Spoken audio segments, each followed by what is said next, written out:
The days that followed were a blur of appointments and tests. The fertility clinic was a sterile, intimidating place. The walls were too white, too bright, and the faint hum of machines in the background was a constant reminder of how far they had come, and how much further they had to go. Mark hated the waiting room. It felt like it had its oppressive atmosphere, the air thick with the quiet tension of others in similar circumstances. Emma sat beside him, her fingers twisting nervously in her lap. She had worn her hair down that day, and it fell on soft waves around her face, a contrast to the tension in her posture. "Are you okay?" Mark asked, his voice low as he leaned in closer. His fingers brushed against hers, and she immediately intertwined her hand with his, offering him a small but grateful smile. "I'm fine," she said softly, but there was a tremor in her voice. Mark could see the unease in her eyes. She was trying to be strong, but he knew how exhausting it was for her. The constant cycle of hope and disappointment had worn her down more than she let on. "Whatever happens today, it's just one more step," Mark said, squeezing her hand. "We'll get through it, I promise." Emma nodded, her eyes still distant. But he could see the faintest glimmer of something behind her eyes. Maybe it was hope, or maybe it was just the smallest bit of relief, knowing that no matter what, she wasn't in this alone. The doctor entered the room a few moments later, the sound of his shoes clicking against the floor, echoing in sterile space. He had the kind of face that was all business, with an air of confidence that Mark couldn't quite read.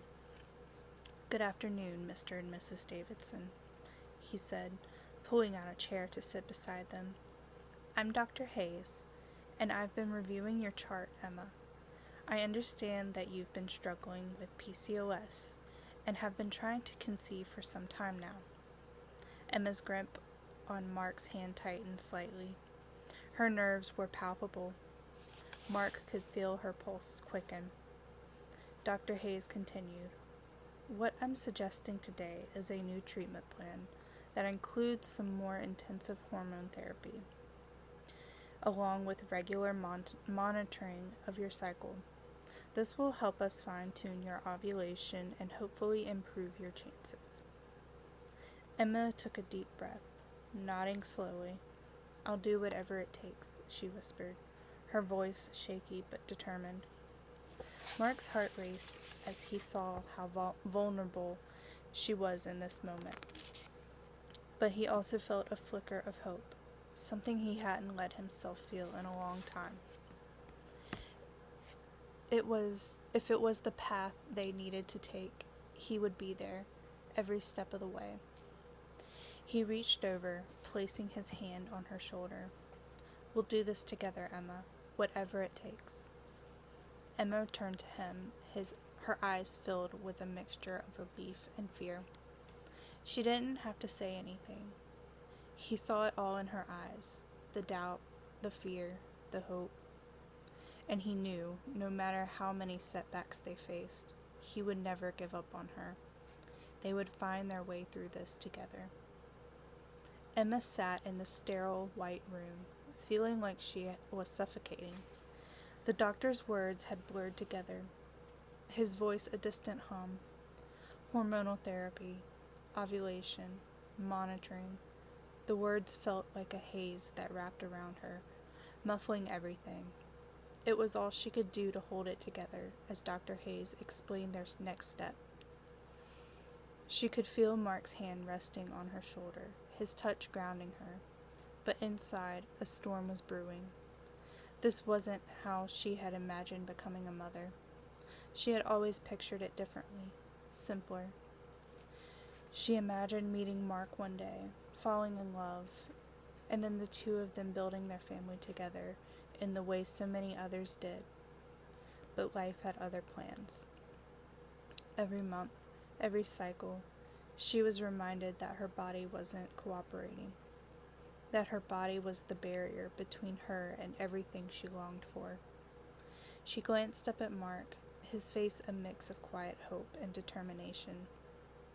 He was trying to stay strong for her, to reassure her, but she knew the truth. No matter how many times he said they'd get through this together, no matter how many times he whispered that he loved her, he could never truly understand the pain she felt. The deep, unrelenting ache of wanting something so badly and knowing at the same time this wasn't guaranteed. It wasn't just the weight of trying to get pregnant, though. It was everything. The days when she looked in the mirror and didn't recognize the woman staring back at her. The reflection of someone who couldn't lose the weight, no matter how hard she tried.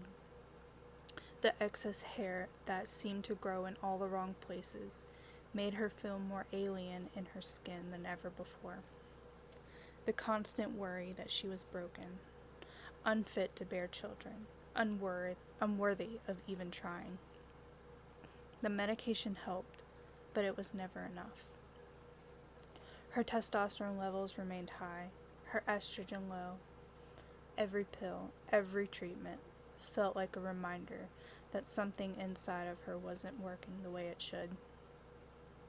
She had always been a woman of resilience, someone who prided herself on pushing through challenges, even when things seemed impossible. But PCOS was different. It wasn't something that she could just power through. It was something that loved inside her, dictating everything. Her weight, her skin, her emotions, and most painfully, her ability to become a mother.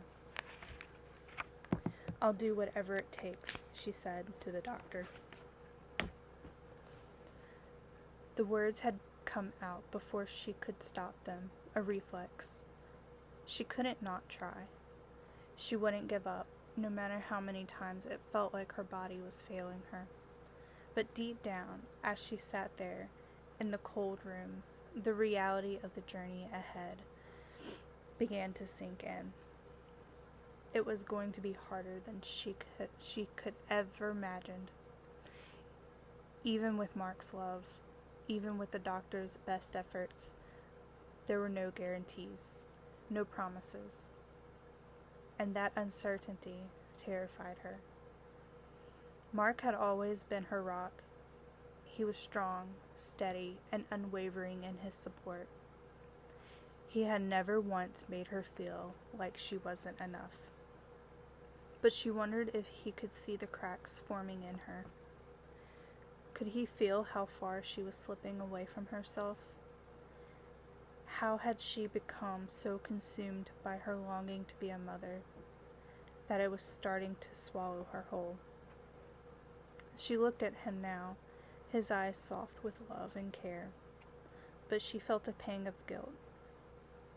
She knew he didn't fully understand the depth of her pain, not because he didn't want to, but because it wasn't something he could ever truly feel. No matter how much he loved her, no matter how much he reassured her, he couldn't carry the weight of her body's betrayal the way she did. He didn't have to live in it. A lump formed in her throat as she thought about how Mark had always been there for her, how he had loved her through it all. He never complained about the constant doctor's appointments or the endless disappointments. He never once made her feel like she was dragging him down, even when it felt like the world around her was. The truth was, she was scared of never becoming the mother she dreamed of being, scared of continuing to disappoint him, to disappoint herself. She couldn't even look at the baby clothes they had once picked out together without her heart breaking in two.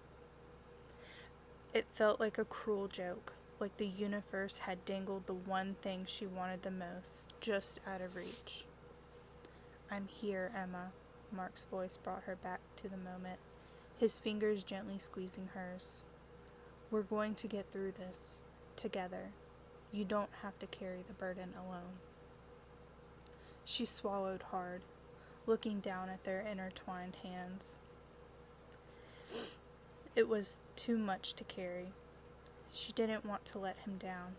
She didn't want to disappoint him. But what she couldn't give him was the one thing he wanted so badly, a family. What if she wasn't enough for him, not the way she was? I don't know how to keep going, she whispered, the words escaping her before she could stop them. I don't know if I can keep doing this. Mark's hand slid to her face, his thumb brushing away a tear she hadn't realized had fallen. He leaned in close, his forehead touching her. She felt his warmth, his steadiness, his unwavering presence. You don't have to know right now, Emma, he said, his voice filled with so much love. We'll figure it out, one step at a time. And no matter what, I'm not going anywhere. I'm here, with you always.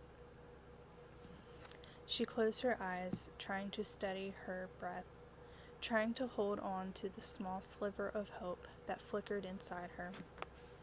His words were like a lifeline, fragile but real.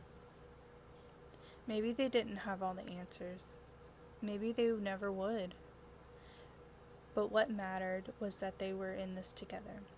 Mark's love was her anchor. The next few weeks felt like a blur of appointments, injections, and medications. Emma followed the doctor's orders, but each day seemed to drag on longer than the last. She hated the constant reminder of what she couldn't control, the endless tests, the disappointments, the negative pregnancy tests that came like clockwork, month after month. It was a cycle she was becoming all too familiar with, and yet, each time the test turned negative, it felt like a knife twisting in her gut. Every month, she told herself it would be different. Every month, she dared to believe that maybe this time, it would be the answer. But each time, she was left with nothing but the hollow ache that seemed to grow deeper inside of her. Mark was trying his best to be supportive. He held her when she cried, made dinner when she was too exhausted to do it herself, and always made sure she knew how much he loved her. But she could see the toll it was taking on him too.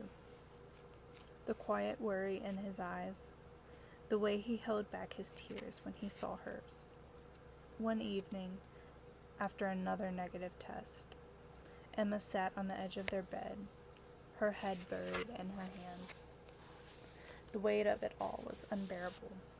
She had spent so much of her life trying to be strong, trying to push through, but at this moment, all she could feel was the crushing defeat. Mark came to sit beside her, his presence like a steady force that anchored her even when everything else felt like it was falling apart. "I'm sorry," she whispered, her voice barely audible. "I feel like I'm failing you." Mark shook his head, pulling her into his arms. "You're not failing me, Emma. You're not failing anyone.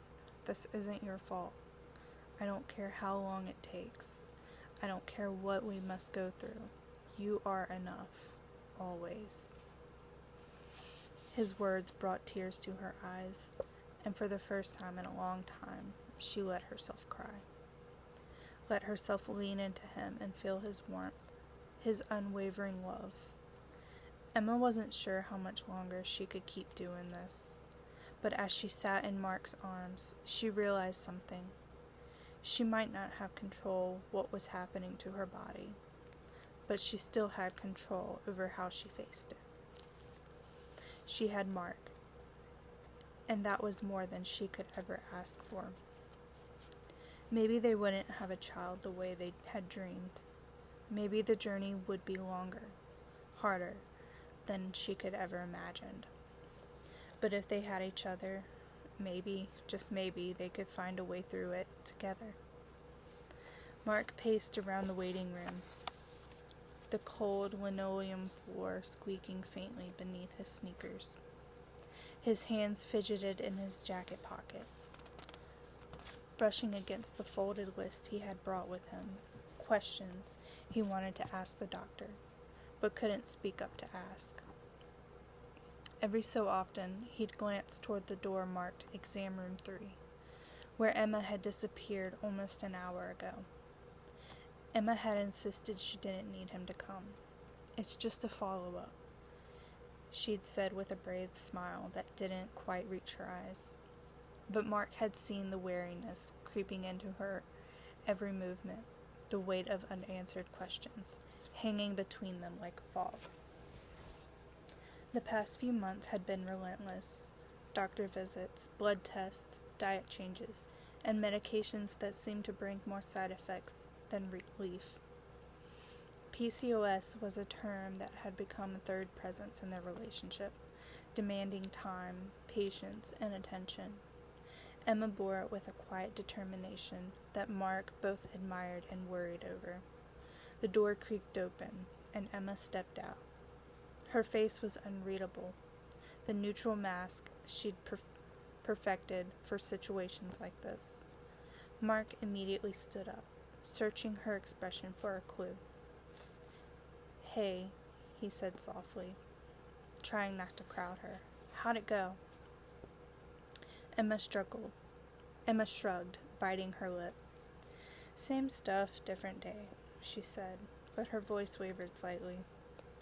Mark nodded, understanding that pushing her more now wouldn't help. He gestured toward the exit. "You want to get out of here? Grab coffee or something?" A faint smile tugged at the corner of Emma's mouth. "Coffee sounds good," she said, and together they walked toward the sliding glass doors. As they stepped into the crisp afternoon air, Mark reached for her hand, giving it a gentle squeeze. "Whatever you need, I'm here," he said quietly. Emma squeezed back, her grip firm despite the exhaustion in her body. "I know," she whispered, "and that helps more than you think." They walked in silence for a while, the world bustling around them as they carved out their fragile moment of peace. Mark guided Emma to a quiet corner table at their favorite cafe, the one with the mismatched chairs and the smell of fresh espresso lingering in the air. He watched her as she stirred her black coffee, even though she hadn't added sugar or cream. It was something she did when she was anxious. He hated this, the way the weight of everything seemed to settle on her shoulders, how helpless he felt watching her carry it. Mark wanted to fix things. That was how he was wired. Identify a problem, come up with a plan, solve it. But PCOS wasn't the kind of problem you could fix with a blueprint or a brute force. It was messy and relentless, full of uncertainties that no amount of determination could smooth over. "You're strong," Emma said without looking up. Mark blinked, caught by a surprise. "Sorry?" "It's okay, I get it," she said. She gave a small smile, tired but genuine. "You sure you want to talk about it?" he asked carefully. "You don't have to if you're not ready." Emma leaned back in her chair, exhaling slowly. "It's just, today wasn't great," she admitted. "Dr. Hayes wants me to switch meds again. Said this one might help with the fatigue and the weight stuff, but there's a chance it'll mess with my mood." Mark clenched his jaw, trying to keep his frustration in check. He'd seen what the last round of medication had done, the insomnia, the migraines, the way Emma had withdrawn from everyone, including him. "That doesn't sound like much of an upgrade." "Yeah, well, welcome to the magic world of chronic conditions," Emma said dryly, though there was bitterness underneath. Mark reached across the table, his fingers brushing hers. "You don't have to go through this alone, you know. Whatever comes next, we'll figure it out together.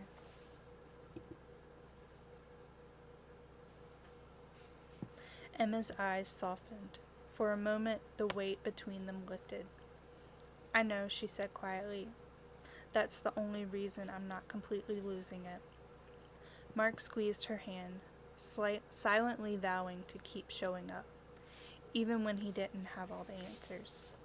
He couldn't fix this for Emma, but he could stay by her side. A week later, Emma sat at the kitchen table, absently tracing the rim of her coffee mug, as Mark flipped through a stack of mail. The morning light filtered through the curtains, casting a warm glow that should have felt comforting, but instead, Emma felt numb. The weight of the last doctor's visit lingered in her chest, suffocating her in ways she couldn't explain. The new medication was supposed to help. That's what Dr. Hayes had said, but deep down, she was scared.